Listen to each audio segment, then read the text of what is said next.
So hello guys, welcome back again on my YouTube channel. So आज की video में हम बात करने वाले हैं शॉपिफाई माइग्रेशन के रिलेटेड। सो अगर आपकी कोई साइट है जहाँ जो कि शॉपिफाई पे नहीं बनी है और अगर आप उसे शॉपिफाई पे माइग्रेट करना चाहते हो तो उसमें आपको किस तरीके के इश्यूज एंड डिफिकल्टीज फेस करनी पड़ेगी। सपोज यहाँ पे एक शॉप एंड क्लिक की साइट है जो कि प्रॉपर सीएमएस यानी कि शॉपिफाई पे बनी हुई है।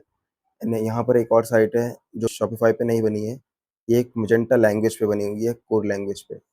सो गाइस, अगर आप ऐसे किसी लैंग्वेज पे बनी साइट को अगर शॉपिफाई में माइग्रेट करोगे तो आपको क्या इश्यूज आएंगे, किस तरीके से डिफिकल्टीज आपको फेस करनी पड़ेगी, इन सब चीज़ों के बारे में हम इस वीडियो में बात करने वाले हैं। तो गाइस, ऐसे काफ़ी सारे इश्यूज हैं जिनके बारे में आपको पता होना चाहिए, जिसके बारे में आपको शॉपिफाई की एजेंसी या फिर कोई भी आपको इसके बारे में नहीं बताएगा जब भी आप माइग्रेट करोगे। तो इन सारे पॉइंट्स को इस वीडियो में हम कवर करेंगे। मैं आपको बताऊंगा ये सारे डिफिकल्टीज एंड इश्यूज। तो जब भी आप शॉपिफाई में माइग्रेट करोगे तो आपको जो सबसे पहला इशू फेस करना होगा आपको डाटा माइग्रेशन से रिलेटेड। सो ये डाटा माइग्रेशन कभी भी परफेक्ट नहीं होता। अगर आप चाहोगे कि आप अपने प्रोडक्ट का डेटा डायरेक्टली शॉपिफाई में प्रोडक्ट सारे पुश करना चाहो तो ये पॉसिबल नहीं है, ऐसा नहीं हो सकता।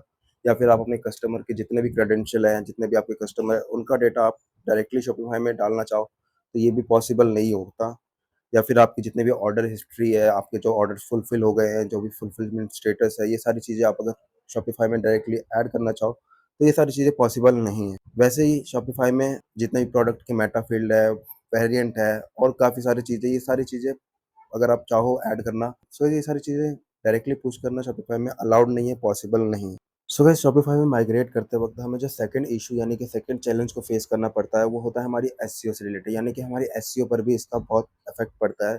सो गाइस, हमारे जो शॉपिफाई में होता है, यानी कि हमारे जो शॉपिफाई में जो थीम्स होती है वो फिक्स होती है एंड हमारा जो उसका यूआरएल होता है वो भी फिक्स होता है। सो गाइस, ये हमारी जो साइट है ये हमारी शॉपिफाई बनी हुई है। अगर मैं इसका कोई कलेक्शन ओपन करूंगा, सपोज मैंने ये कलेक्शन ओपन किया, तो आप देखोगे यहाँ पे पहले साइट का नाम आएगा, फिर कलेक्शन आएगा, उसके बाद उस कलेक्शन का हैंडल यानी उस कलेक्शन का नेम आएगा। वैसे अगर मैं किसी प्रोडक्ट को ओपन करूंगा तो साइट का नेम आएगा, उसके बाद प्रोडक्ट्स आएगा, उसके बाद इस प्रोडक्ट का नाम, यानी कि जो शॉपिफाई का स्ट्रक्चर होता है, उसका यूआरएल होता है, वो सब फिक्स होता है। बट जब भी आप कोई कोर लैंग्वेज पे अपनी साइट बनवाते हो तो उसका जो यूआरएल होता है वो फिक्स नहीं होता। उसमें डायरेक्ट आप अगर किसी प्रोडक्ट पे क्लिक भी करोगे तो वो आपको आपकी पहले साइट नेम दिखाएगा, उसके बाद प्रोडक्ट नेम दिखाएगा। इससे आपकी काफ़ी इफ़ेक्ट पड़ती है आपकी एसईओ पे। सपोज़ आपने इस साइट को किसी ने शॉपिफाई पे माइग्रेट किया, तो आपका यूआरएल पे काफ़ी इफ़ेक्ट पड़ेगा एंड आपका और जो ऑर्गेनिक ट्रैफ़िक है वो लॉस हो सकता है, आपकी एसईओ लॉस हो सकता है। सो इस यूआरएल चेंजेस होने की वजह से एंड साइट शिफ्ट होने की वजह से हमारे जो एसईओ है उस पे इफ़ेक्ट होता है, हमारे जो ऑर्गेनिक ट्रैफ़िक है उस वो कम हो सकता है। सो गाइस, ऐसा नहीं है कि हम इसे रिकवर नहीं कर सकते, हम इसे रिकवर कर सकते हैं, बट ये भी पॉसिबल नहीं है कि साइट शिफ्ट करने की वजह से उसका इम्पैक्ट ज़ीरो हो, कि एसईओ पे इफ़ेक्ट होगा ही होगा। शॉपिफाई माइग्रेशन से रिलेटेड थर्ड इश्यू के बारे में हम बात कर लेते हैं, जो कि है हमारी cost related issues. So guys, सबसे पहले तो हमें जब भी हम शॉपिफाई में माइग्रेट करते हैं, तो हमें शॉपिफाई का लाइसेंस लेना पड़ता है, यानी कि हमें उसका प्लान लेना पड़ता है कि हम कौन-सा प्लान पे हमारी वेबसाइट्स को रन करेंगे या फिर कौन से प्लान पे हम अपनी वेबसाइट्स को चलाएँगे। प्लान लेने से आपका काम नहीं हो जाता शॉपिफाई में। शॉपिफाई में प्लान लेने के बाद आपको अपना साइट को पूरा मूव करना, माइग्रेट करना पड़ेगा इस पे, और माइग्रेट करने के लिए आपको सबसे पहले अपनी थीम चुननी पड़ेगी। सो गाइस, शॉपिफाई में कई सारी थीम्स होती है, पेड थीम भी होती है, फ्री थीम्स भी होती है। बट जो फ्री थीम्स होती है उसका स्ट्रक्चर सेम होता है, यानी कि उसमें चीज़ें फिक्स होती है, उनमें कौन-कौन सी चीज़ें रहेगी, बैनर कलेक्शन, बैनर के लिए सेक्शन या फिर फीचर कलेक्शन के सेक्शन, ये सारी चीज़ें फिक्स होती है।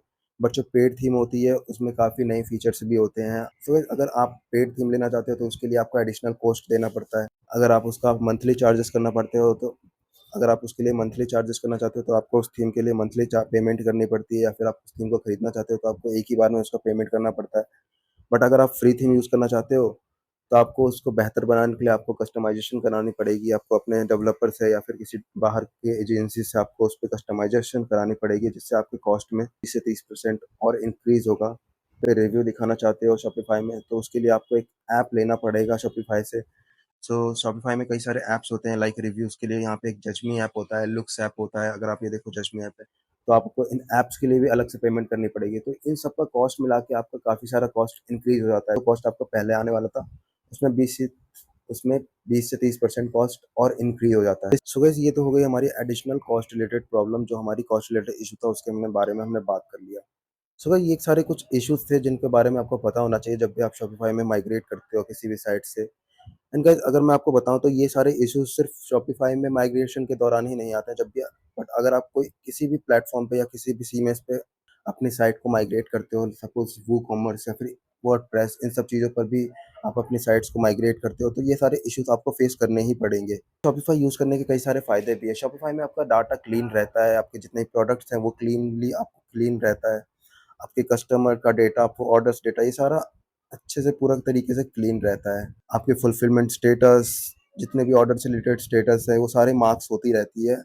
सो शॉपिफ़ाई यूज़ करने के काफ़ी सारे फ़ायदे भी हैं। अपने वेबसाइट को शॉपिफ़ाई माइग्रेट करने की सोच रहे हो और आप भी इन प्रॉब्लम्स को फेस कर रहे हो, तो आप हमसे कनेक्ट कर सकते हो। सो हमारा कॉन्टैक्ट इन्फॉर्मेशन हमारी वीडियो के डिस्क्रिप्शन लिंक में आपको मिल जाएगा, आप वहाँ से हमें कॉन्टैक्ट कर सकते हो। सो गाइस ये थी आज की वीडियो। वीडियो अच्छी लगी तो वीडियो को लाइक करें, कमेंट करें, शेयर करें एंड चैनल को सब्सक्राइब करें। Good bye.